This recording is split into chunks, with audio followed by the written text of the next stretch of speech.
you love Greek retellings as much as I do? Are you sick of hearing about Persephone and Hades? I mean, I'm not. I love a good Persephone and Hades retelling. But they are pretty common compared to some of the other myths we could be looking at.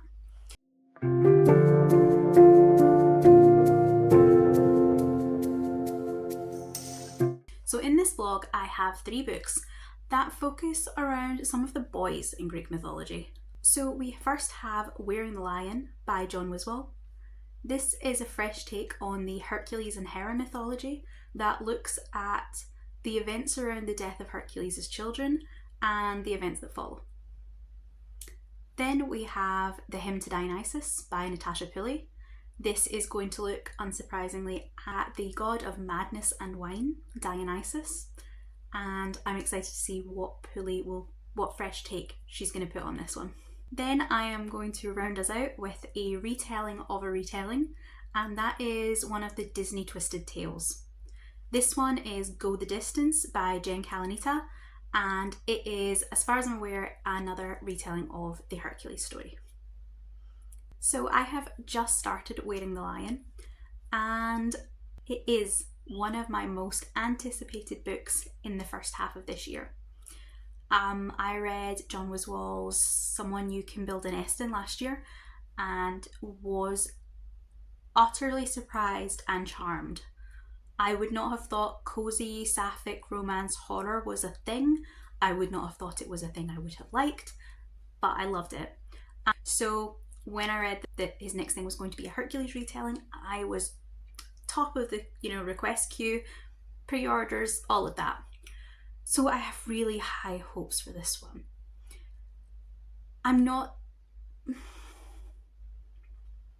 The first chapter or two has not soured my enjoyment, but it's maybe just taken a little bit of that shine off. There's something about the writing style itself which I'm not fully convinced about. It uses a very kind of modern vernacular. We have Ares calling Hera mom, and we have them using dipshit and kind of things like that. And it feels very modern in its writing, even though it's set in a kind of historical time period. And I'm just not sure that's gonna hit for me. I'm not convinced, but I trust. The other thing about the writing style is that it is written, our POV flips back and forth between Hercules or Heracles or Alcides, whatever we're calling him at various points, and Hera, the goddess. They are though both talking. Hera's either talking, sometimes she's talking to Hercules and sometimes she's talking to one of the Furies. And in Hercules' POV, he's always kind of praying to Hera and telling her what's happening. So it's not told in letters, but it kind of feels a little bit like a book that is told in kind of letters. I'm not a huge fan of epistolary books at the best of times, so it does have a couple of things to overcome, but that shall only make it better when it does. And I am fully convinced. This one, from the summary, it looks like it's going to do some really interesting things with mental health and maybe with kind of societal norms around masculinity. And I don't know that the plot is going to be super plotting, but I think it might be more of one of those kind of thematic books. And I'm looking forward to it. As I said, where I am currently, we have had an opening chapter where Hercules has been born and Hera is displeased.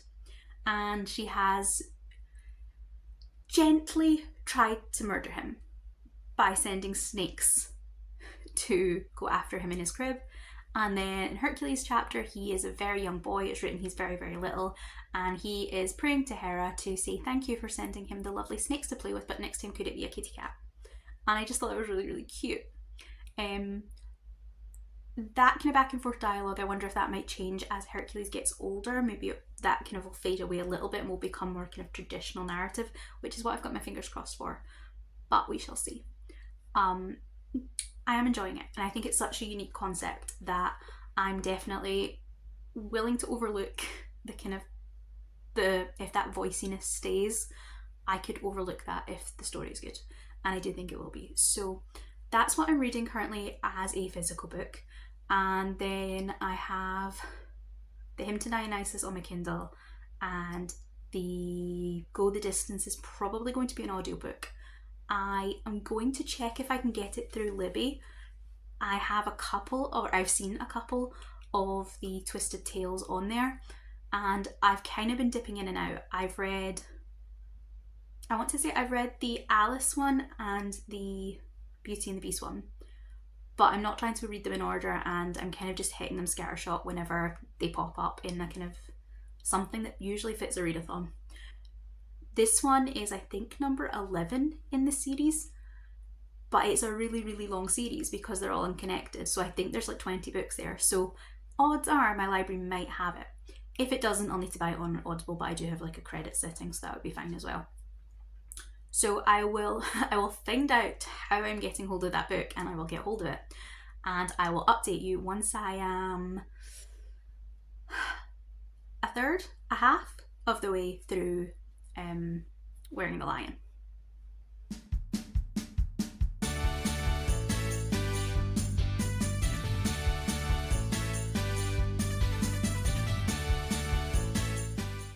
So I got to around I think I'm around 60% in Wearing the Lion, which I think kind of tells you that I have been enjoying it, and the writing style does continue the way it had been. So we still have that very kind of slipping into quite a modern vernacular quite often, and it still does it lessens off in the kind of lettery style writing, but it does keep it up. Hercules is, he's grief stricken and he's looking for answers, and he's kind of doing everything he can just to kind of keep his head above water. There feels like there's an awful lot of denial there. There's an awful lot of focusing on this task they have to find. He's been to an oracle who told him that if he completes these kind of tasks, then he will find wisdom and he will know which of the gods has driven him to kill his family. And it does feel that there's an element of denial there. There's an element of focusing on this task that focusing on this task to the detriment of processing the grief and anger and guilt that he is feeling. And likewise, on Hera's side of it, we have a lot of her there's a lot of denial in the sense of she kind of blames other people. There's a lot of her saying that, she's been overworked. People have been treating her poorly. She's been driven to this. And at the same time, she doesn't want Hercules to find out it was her, so she obviously feels guilty about it. But she's obviously still in denial that she does feel guilty about it. So both of them are there's a lot of, talking around themselves. And I don't know whether that is also making it feel detached. It feels like a very kind of, I don't want to say unreliable narrator, but you can't trust anything either of them are saying because they're lying to themselves. Which actually feeds in quite well, I guess, to that kind of talking to another person writing choice. Whereas if you were just in his head, then you can have it be so obvious that he's in denial. Whereas when he's praying to Hera, you can see the kind of the contradictions in the things he says. The way you would, if you were talking to someone else, maybe try not to lie, but to kind of hide what you're feeling or to present the most kind of upbeat front you can. Hercules, he believes in Hera for so long. He's always worshipped her, and now this tragedy has happened. He believes she's the only one that is still on his side. Anyone else is up for grabs, but Hera is definitely on his side. Whereas his wife Megara you suspect that she doesn't quite feel the same way he does.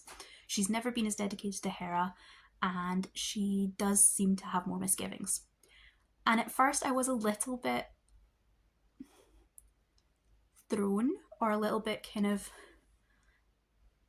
I wasn't sure how believable it was from a story point of view that Hercules' faith in Hera is so hard to shake, because multiple times things happen that very kind of clearly point to her, And I thought maybe it was just me, because as a person that isn't particularly driven by faith, I thought maybe I'm just not getting that kind of devotion, that kind of belief you can have in a god or a higher power, or I suppose just a person, because obviously in this Herod is also just kind of his stepmom.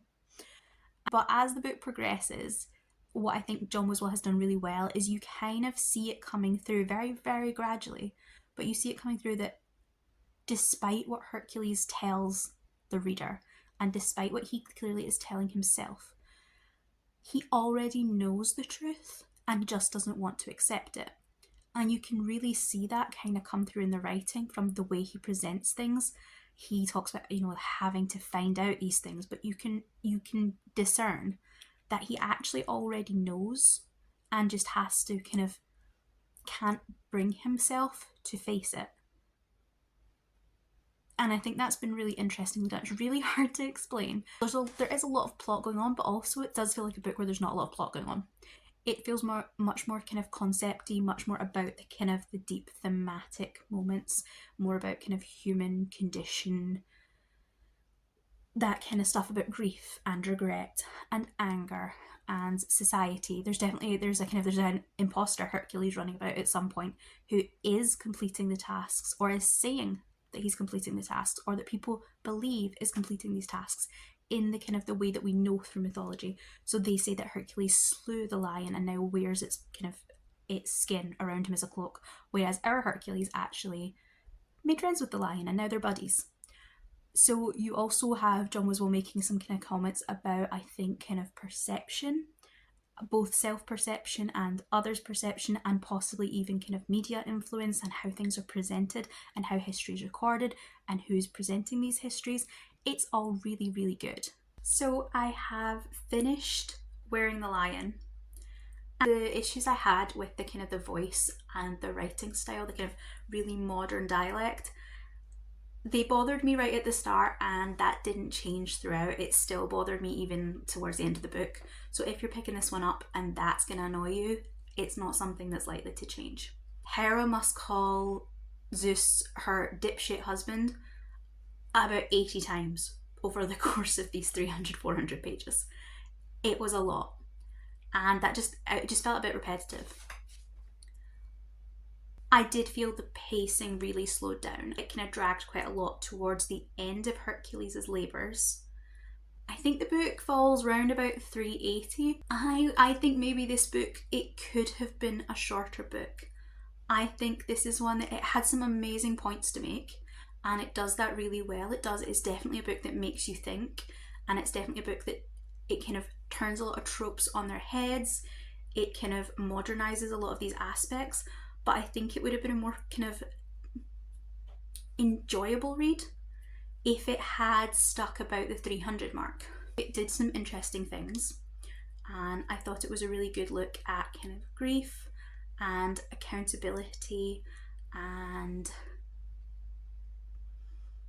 compassion versus outward expressions of violence and anger and toxic masculinity. I think I would rate this somewhere around a 3.5 maybe, but with the kind of addendum that I would definitely pick up John Wiswell's next book, because I do think there's going to be one of these auto-buy authors. This one was maybe just not what I had hoped for. So the next book that I am going to pick up, we are going to be jumping from Hercules to Dionysus. And this is The Hymn to Dionysus by Natasha Pulley. I've read one Natasha Pulley book in the past, and that was The Kingdoms, which was a kind of time-travelling story set in an alternate London during the kind of Napoleonic Wars.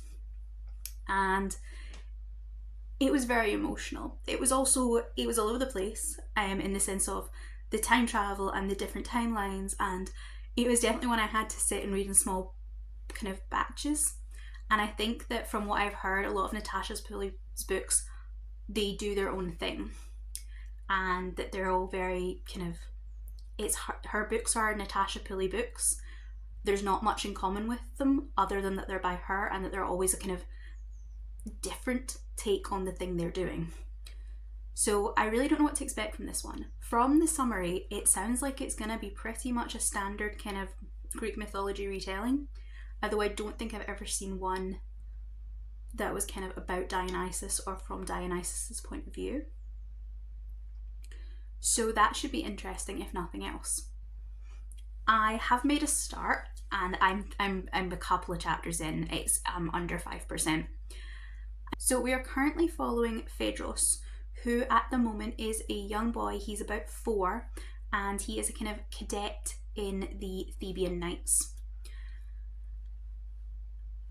And it has already been absolutely heartbreaking, and I just know this book is going to destroy me. The language in this one is kind of what I would expect from your kind of mythology retelling. I'm not saying it's, you know, it's really, really archaic, but it feels more what I would expect rather than it's not doing the kind of modern take that Wiswell did. So this feels more in my wheelhouse. Natasha Pulley's writing is beautiful, and the character work, as I said, within the space of a couple of chapters, my heart has been broken. So the characters are brilliantly painted, but I'm not entirely certain where the plot is going. So that's something that I'm excited to find out more about.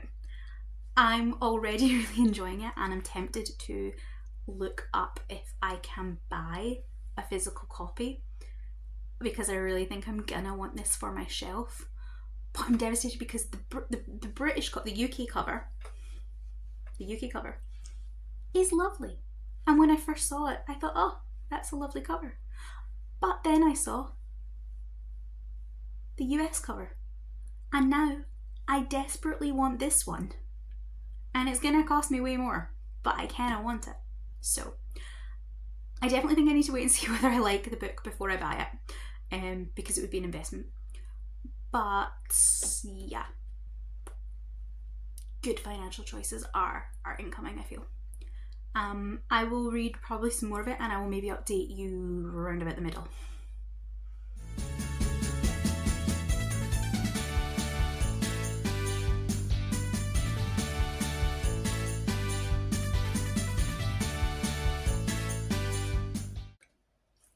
So I have hit round about, I think, the 50-ish% mark of A Hymn to Dionysus, and I am loving it, with that horrible kind of sense of I'm almost frightened to pick it up occasionally because I know something awful is going to happen. It has that really good tragic inevitability feeling to it, which makes me think Natasha Pulley is about to break my heart, but I am excited to see in what way that's going to happen. At the point where we are, I am still unsure of exactly what Dionysus is up to, what his plans are, what his motives are, and I think that element is really interesting. But the real killer for me has been the character work. I love Phaedros and Helios's relationship, even though we see so little of it. I don't think it's a spoiler to say that Helios dies very, very early on in the novel, but his relationship with Phaedros is fascinating because they have this really complicated, muddled family relationship. They are kind of companions in the Theban band. Phaedros is 4 and Helios is about 15. And so there's a kind of older brother, almost father figure relationship there. But when Phaedros turns 19, they essentially go into an arranged marriage. It also creates this really, really fascinating dynamic between them, which we really don't see much of. The way we kind of do see it is we see it in the fact that I think maybe like meant to be kind of like 10-15 years later, after Helios has died, we still see Phaedros being haunted by him. He talks about like the nothing that is essentially Helios' ghost, or his kind of memories of him, and he talks about how it kind of follows him around, it fills the kind of empty moments. He talks about how desperately he's trying to remember Helios's face. He has his kind of helmet that was molded on his features, but back when Helios was 15, so it's not really the man he remembers. He also currently has been on a quest. He's been looking to find the type of honey that would taste the same as the honey cakes that Helios made him when he was a little boy, because he's hoping that taste will trigger those memories. It's a really, really beautiful portrait of loss and grief. And I kind of wish we'd saw more of them together before that, but I also do think that it adds to the tragedy of it that we didn't. Similarly, I have just got to a point where there's been another tragedy, there's been another like kind of loss in Phaedrus's life. I mean, this guy, he goes through it. And I think it's so cleverly done, because this kind of tragedy, it happens, or the realization that it has happened, because it happens off page, it happens in a line, to the point where I had to go back and reread it to realize what had properly happened, which really adds that feeling of that kind of the shock and the numbness that happens in kind of moments of sudden violence or sudden loss. And I just thought that was so cleverly done. I think the same thing happened at the start when you realised how and why and that Helios had been killed. I had the same kind of moment where I hadn't expected it, and because it wasn't this drawn out scene, it just happens very short and sharp, I flinched and I had to reread it a couple of times. And I think it's a really, really masterful way of writing that Natasha Pulley has. So, as I said, emotionally devastated, prepared to be further emotionally devastated. At the moment we have Thebes is having a rough time of it too as a city. An influx of refugees are coming from one of the other cities that has just fallen, and they have fallen because of what is currently going through Thebes, which is a kind of madness that is striking their soldiers. And this madness leads them to sing a song about worshipping this lost god, this lost heir, and they dance, they sing, they forget to eat and drink. And because there's also at the same time there's a famine happening, there's a heat wave, it's all just kind of like the city is on the boil. There's a really good sense of the kind of claustrophobia in this city. There's a good sense of the panic. There's a kind of lot of distrust going around. There is that kind of feeling of being watched. People are unhappy, and they're starting to think that if this lost heir reappeared, he would save the day. But at the same time, the Queen does not want people thinking about this, so any kind of sedition like that is being really kind of cracked down on. It's a very, very tense situation, and I feel like that is going to it's going to get more and more intense. I feel there's going to be more distrust, there's going to be more violence, and Phaedrus is in this really interesting position where he has the Queen's ear because he was married to her brother, but he also has this really cavalier attitude where he seems to kind of be like, obviously, I'm not going to do anything to kind of hurt myself. But you know what, if the gods decided it was time if it was my time, it was my time. Helios is waiting for me, hopefully, at the sticks. I am, what comes. He's finding out how ruthless she can be, how pragmatic she's having to be, but he's also talking back to her. He's pushing his luck. And I am interested to see how all these things are going to pull together. It's got a real pressure cooker feel.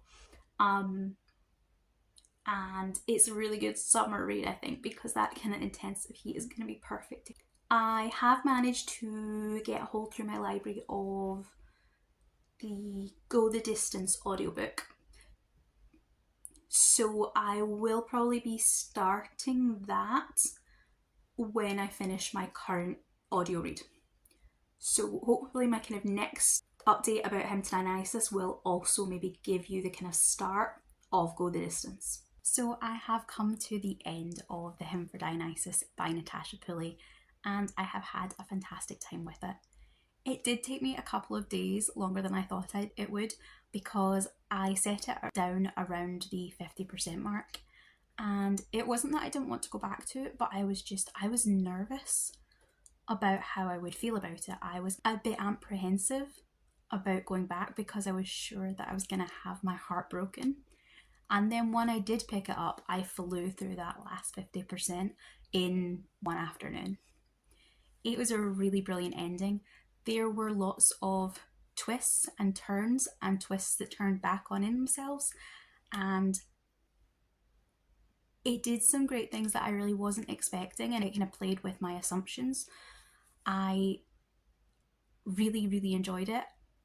I think it does a great job of feeling like there is an inevitability to what is to come, the way Greek mythology does, the way these old stories tend to. They set up right at the start that disaster is about to occur, and you know all the way through that something horrific is going to happen.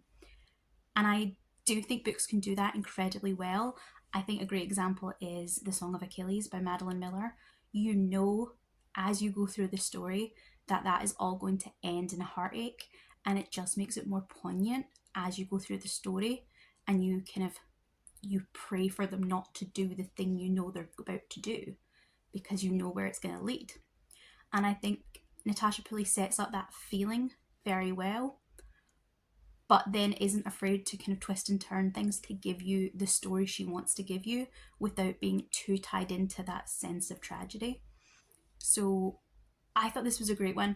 I wouldn't say it's so much a retelling as it is a kind of reimagining or a kind of using of mythology to create a brand new story. And I thought it was something really clever, really unique.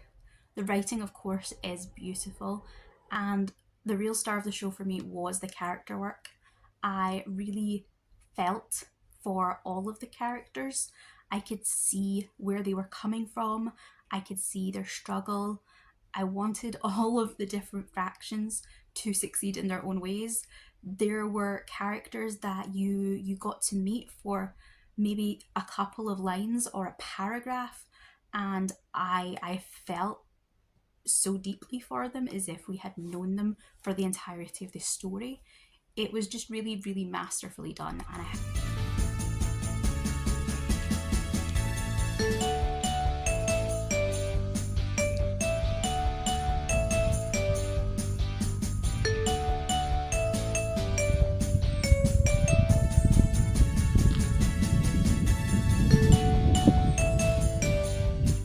So it's been a while, but I finally managed to get hold of Go the Distance, and I'll be listening to it via an audiobook. I actually just started it, and it turns out it's not actually about Hercules at all. That does actually make sense. It's a YA novel in a series that predominantly seems to be kind of aimed at female readers, and it makes more sense for this book to focus on Meg in a series that is all about the other princesses rather than to focus on Hercules. But I just had kind of assumed that it would be Hercules' story. So it doesn't fit into the idea for this vlog quite as well as I thought it would. But I want to read this series. I love Hercules. It's one of my favourite Disney films. I love Meg as a character. There's no reason for me not to read this. So I'm going to go ahead with it. This is much more of a direct sequel than I think some of the other Twisted Tales are. Although the concept is a what if something was different, it happens right at the end of the film rather than coming midway through, so it's really not affecting the plot of Hercules in any way. The idea behind this one is basically that at the end of Hercules, after he has performed all his great deeds, he is made a god, and then he turns that down so he can stay on Earth with Meg. In this book, we kind of take the idea that Hercules is not allowed to return to Earth, and instead it's Meg that has to go on a quest to kind of earn her own godly status. I'm finding the narration on this one a little bit strange. It's not that I don't enjoy the narrator, and I think they are doing a good job, but I also very clearly have the voices from the film in my head, especially like Danny DeVito doing Phil. Whereas usually I don't mind narrators doing multiple voices. I think maybe I just have too closely in my head the voices I expect to hear. I assume it would be better if I was reading the physical copy of the book, but we're going to keep going and I'll see how I get on. And at this point we basically just have a brief sample of Meg's traumatic childhood, because of course, where she kind of establishes the fact that she has been abandoned by everyone along the way, and she's capable of looking after herself, and a little bit of maybe the reasoning why she is a little bit more prone to look out for herself in the Hercules movie. I found it funny though that the scene we've had has been on Olympus, the Hercules getting told he's not allowed to go back to Earth, and Meg being told by Hera that if she does this quest she could be one. And I find it really funny because Zeus is talking to Hercules and he kind of basically does this thing where he says, you know, he's all, ugh, humans, they're icky. And we can't have any gods dating humans. That would be, you know, wrong and whatever. It's very funny to me that Zeus is the character saying this when Zeus is the one in Greek mythology that will sleep with everyone. He has so many kind of half godly children through human women, Hercules being one of them. It's hilarious that in this, Zeus is kind of like, ew, humans are icky and we don't associate with humans. This is slightly combining in terms of character, the really kind of jovial, almost Santa Claus-like character that Zeus is in the Disney movies, with a slightly angrier, a slightly more manipulative Zeus, the kind of thing we would have seen in Greek mythology. So Zeus is a little bit different in this one, and Hera's a little bit different too. Hera's really interesting reading in this, coming off of Wearing the Lion, because the Hera we see in this is she's so nice. She is very much that kind of serene, queenly figure that exists in the Disney movie.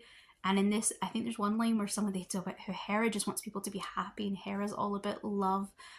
And I don't know how I feel about it. I really do enjoy that we're not getting Hera as the grumpy, nagging wife that she's often portrayed in, but we have pivoted so far away from that into the point where she's almost more painted like along the lines of a very neutered Aphrodite. She's all about making people happy and romance and love.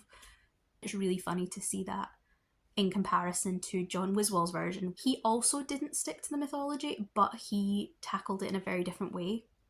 It's been nice to see the contrast already, which was kind of the point of this. I'm really happy how this vlog is turning out because it's been really good to see these kind of things back to back and compare where the kind of similarities and differences lie. So I'm going to carry on with this and we'll see where it goes. It is a very short audiobook, and with it being YA, I'm guessing it's going to read fairly quickly. So hopefully I'll have another update for you relatively soon.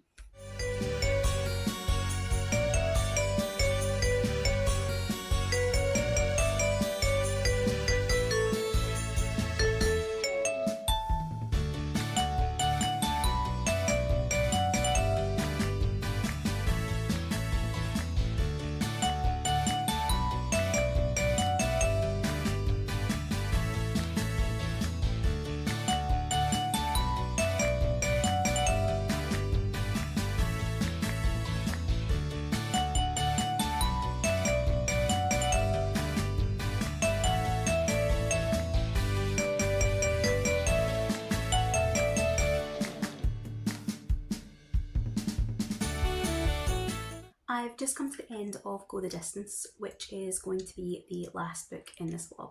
Go the Distance is, I think, number 11 in the Disney Twisted Tales series, which does have multiple authors, but the author of this one, Jen Calonita, has written a few. It's the first book of hers in the series, or at all, that I've actually personally read though. So this was a new to me author and I did really enjoy her writing style. I read two others in the Twisted Tales series. One was the Alice sequel and one was the Beauty and the Beast prequel. Both of those were by the same author and I did prefer this book. I think the other two just felt too long for what they were.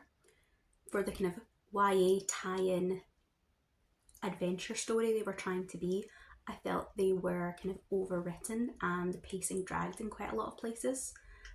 This one feels much pacier and feels like a better YA book in general. My only disappointment was that Meg was perhaps softened more than I would have liked. She had some of her gruff movie-verse edges kind of sanded off slightly. We gave her her tragic backstory, which was absolutely fine. We fleshed out her character a bit, which I did think was nice. But just kind of her character and her attitude I felt was a little more generically, not maybe princessy, but a little bit more generically YA heroine than the Megara from the movie. She felt distinctly younger to me than she does in the film, but that could just be me giving my own kind of interpretation to the character in the film. That being said, I do think it was a fun book, even if you haven't seen the Disney film. I think it would be a real winner for anyone that likes the Percy Jackson books, because essentially it's just that. It's kind of a new It's as much a retelling of the kind of mythology of the characters, using things that you know, such as Hades in the underworld, the river Styx, Persephone pops up in this one. We talk about ancient Greece in the characters that Meg is meeting in her past. It could quite easily have been a standalone novel of very, very vaguely some Greek mythology characters, which I really enjoyed. I love the Percy Jackson books, and I love that kind of Greek mythology where we're just taking people and putting them into new situations. I really enjoyed the take on the underworld. It did remind me again of Percy Jackson books in that we have things like elevators. There's quite a modern sense to it, which fits in with the film as well. It's definitely my favourite of the 3 Disney Twisted Tales I've read. But of the 3 books I read for this vlog, I think it's my least favourite, just because it didn't do anything really unique with it.